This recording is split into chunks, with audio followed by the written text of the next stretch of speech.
Hello, what's up guys? In today's video we have the Infinix Smart 10, which is pattern locked. In this video I'm going to be showing you how you guys can remove any type of pattern or password from your Infinix Smart 10 in case you guys have forgotten.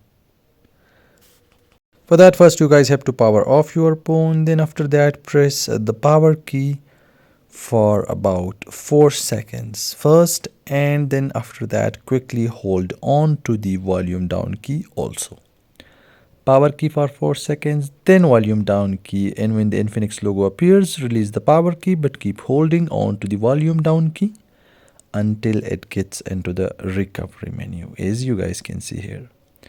Then inside the recovery menu, use volume keys to move the option and use power key to select an option.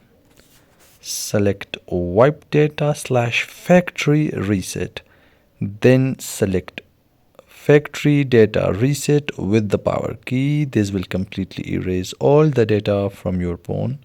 As you guys can see at the bottom, the data wipe has been completed.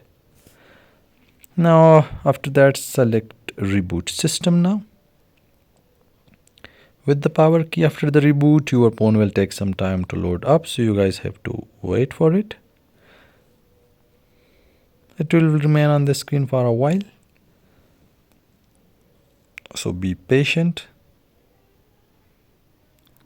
Now when the phone finally turns on, select your language, select your region, move forward, set up your phone, and after completing the setup, you guys will be able to use your phone again while the pattern or password that was set up previously now has been removed.